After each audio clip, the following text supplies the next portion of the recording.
Good morning, this is Debbie. Welcome back to Cheyenne Life. And as you can see, I have figured out that if you turn the camera, it does not do what it used to do with YouTube. When I used to upload videos about 12 years ago, if you turned your camera on your cell phone to the side, then the video would actually have to be rotated through a program, and it was so difficult to try to get it to rotate at that point.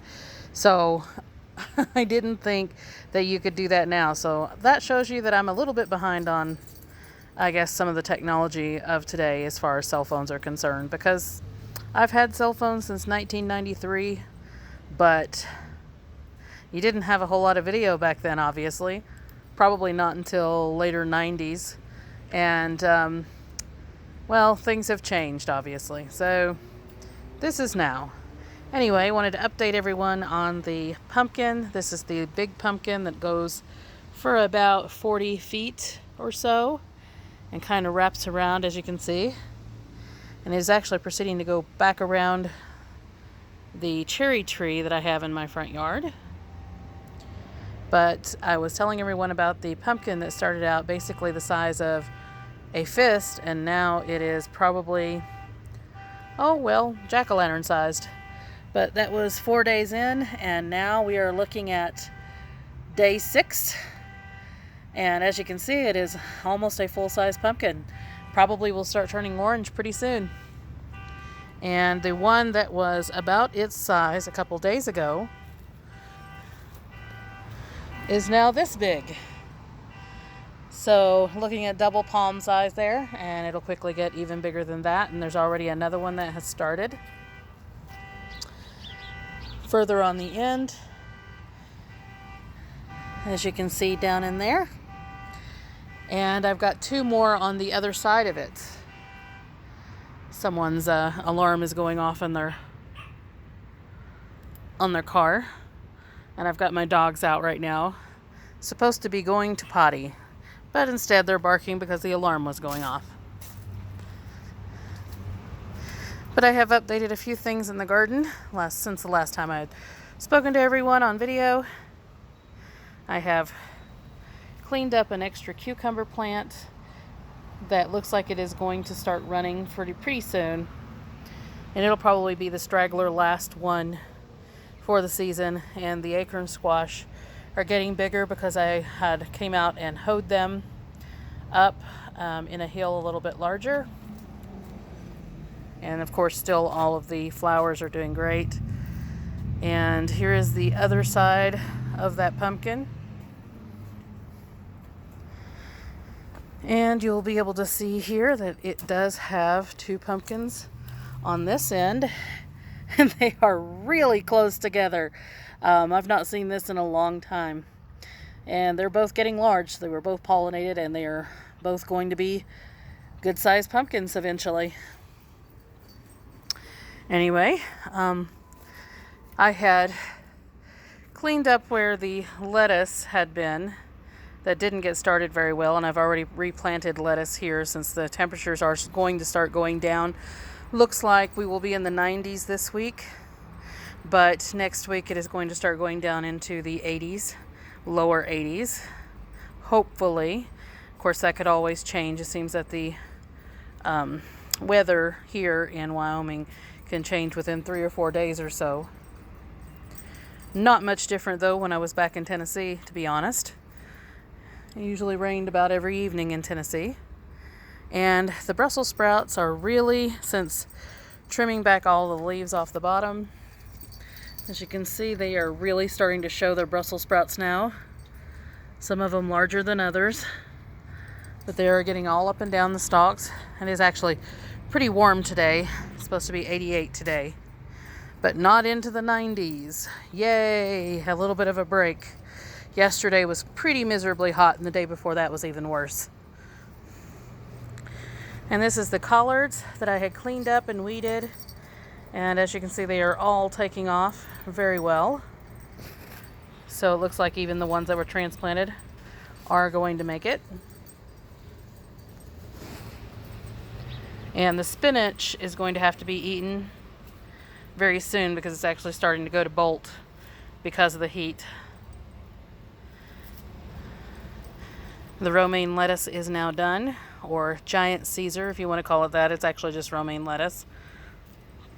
So we'll be eating that and probably mixing the spinach in with it. And these are some cabbages that I had transplanted and spread out. We've got about 13 in there. So hopefully those will make something before end of season, or at least get a good start, because we consider end of season being the first frost, but cabbages are frost tolerant, so they will actually stand quite a few frosts before there's a hard freeze. They'll even stand a light freeze.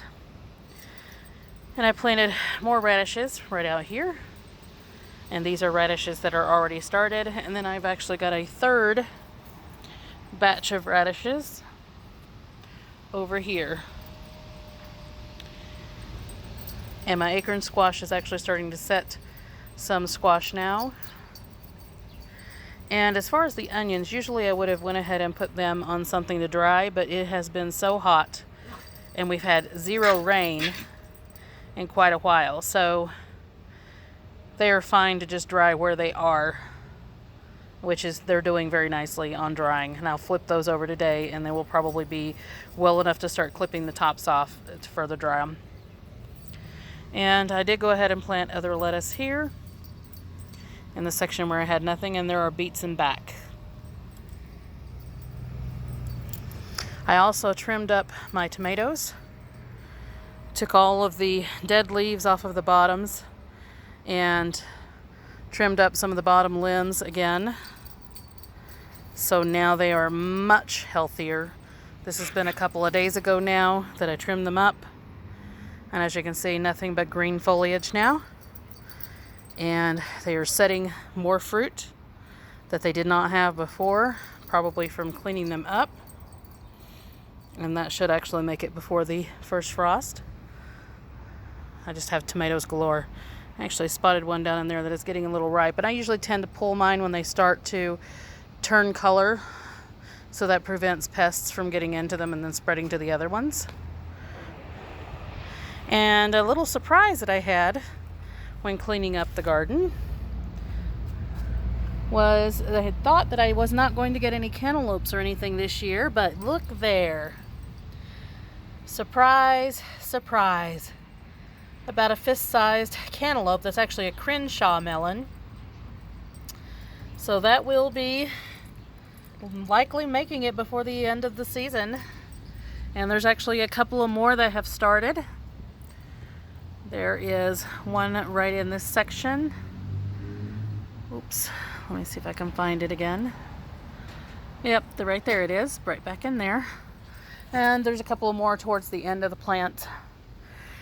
And my red curry, as you can see here, have definitely started turning red. And there's still more fruit that are setting on the vines. I've got 4 right now. I had thought that a green one was not going to turn, but it is now turning. So that does make 4 on this plant. It's actually 5 plants in here, and I would not suggest in the future of trellising any type of squash. I had done this just as an experiment this year, but I had already known that it was probably a bad idea on trellising squash. I know a lot of the larger channels suggest that you trellis it so that way you get extra room, but I suggest against it. And the reason why is, let me show you something. This is a transplant that I had from those 5 initial plants that I had went ahead and put over here because we didn't have room. And this plant already has more squash on it. There's one down in here, one over in here, as you can see barely right there, and there's one over in this section already. So that is 3 on one plant, and there's I think a 4th one over on this end because it has a split runner. So that is 4 on one plant. Now the reason for that is squash has, when it runs out like this and has runners, it has roots on every single joint of the entire plant. Those roots come in contact with the ground and they go ahead and dig themselves into the ground, and they pull up nutrients and water through those excess roots. And even if the back part of the plant dies, if you will look right here, this is where I originally planted this transplant, and you can see the roots down in there, or where it goes into the ground. Even if that part dies, which tends to happen towards the end of season, the plant will run out of nutrients, or it'll just get sickly towards the end of the season, and except for the runners will still be alive because they have roots that are at every joint that have went into the ground, and that pulls up the nutrients and water and keeps your fruit set and growing and healthy and turning colors and getting ready for the end of the season, even though the back part of the plant is dead.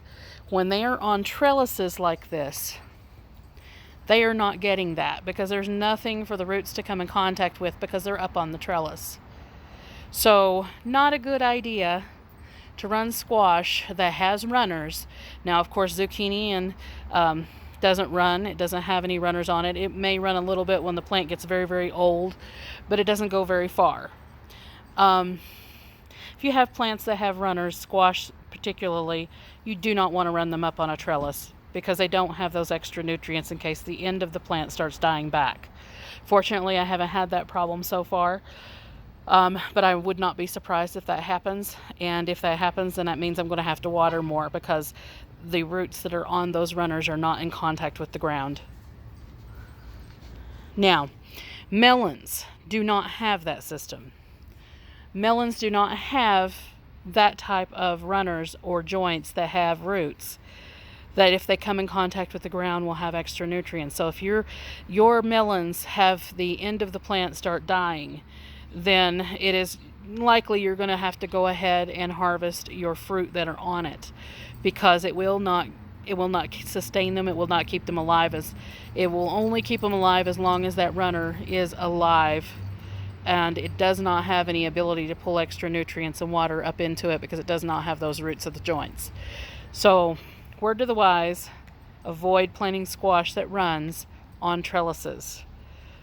Now, let's get back to a little bit more of the garden tour, and this is only a few days after the initial garden tour. I have started having some of my beans dying back, especially the one that did run. The other ones have runners, but they kind of ran all over each other. But this one is starting to die back, and it still did have beans on it. And I have not had any further issues with the cotton square borer within the plant, so that's not the problem. I think it's just at the end of the season, the plant knows it and it's ready to die back. But I still have a few more beans on it. It's still hanging on just well enough that those beans will likely get ready. And as you can see, there's still part of that plant that is still alive and still running. It's actually ran all the way to the top of the trellis now. And I still have plenty of beans down in here. And I've already picked another harvest of beans. And we've got more coming on. And the sunflowers, an update on those. They have now started blooming. So that is the end of the height for the sunflowers. They may get a couple inches taller, but that is pretty much it. As for the watermelons that I thought I was not going to have any, surprise! I have a watermelon, and it looks like we're going to have a couple more. There's a couple more out in there. So I will get some watermelon this season, perhaps.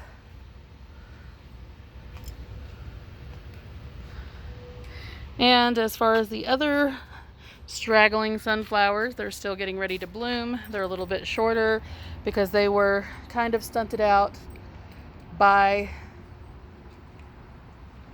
the potatoes earlier in the season. Sorry about that. I'm trying to keep an eye on my dogs. And I have a red curry squash that is growing out into this second mid-sized garden. And also, I think I'm saying "and" a lot, but we have so many things to look at. Oh, there's Thumbelina. She is sunning. The sun is out bright. And it's a little bit cooler today, so she's enjoying it. Looks like that pumpkin is ready. As well as, remember, I was updating you on the other pumpkin turning orange. It is now almost entirely orange, and that's only been a couple days ago. And we had a red curry actually set fruit on top of it. So as you can see, that red curry is just fine. There is no crossbreeding going on there. And I think there's a couple more watermelons probably in these vines. I just have not looked too closely yet. And we do have more eggplants.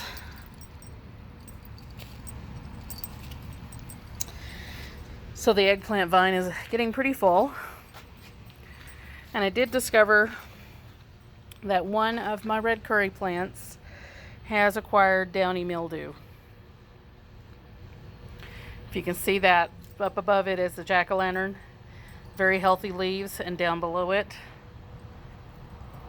downy mildew, and that is the red curry that goes running along with it. But so far, if you spray dishwater from a bottle onto the downy mildew, it contains it quite well, and you will continue to have fruit. I've only lost one red curry off of them, and the other ones are looking quite healthy because it has a bunch of them set onto it, and it is just fine. And as you can see here, this is the same red curry, and it has a little bit of the downy mildew in the veins, but it has not covered the leaves, because once you start spraying the dishwater on them, it contains it, keeps it at bay. So don't always just trash the plants because they have downy mildew, because they will still continue to go ahead and provide you with fruit. And the corn, I still have corn coming on. So I still have some ears down in there that was the later corn. And out in the smallest garden, stay. I'm telling my dogs to stay. Stay. We do have some butternut squash. And I had updated a couple of days ago, and they were small, and now they are getting quite big. And I think we may actually have a couple more on these plants before the end. And as you can see, the little pumpkin over here is now starting to turn a little bit more orange. It's a yellowy kind of orange going on right now, and there's another one in there somewhere. Still nothing on the Armenian cucumber. I just don't think we had quite enough heat for that one. But we do have another butternut squash on these plants. There's two here and one over there that I just showed you. So that is it for the update on the garden tour for the Cheyenne garden. I wish everyone very well. Like, subscribe, hit the notification bell if you'd like to see more videos. And I'm going to try to get some more videos out of some different content. Doesn't necessarily all have to be gardening. So look forward to those. And happy gardening out there, everyone.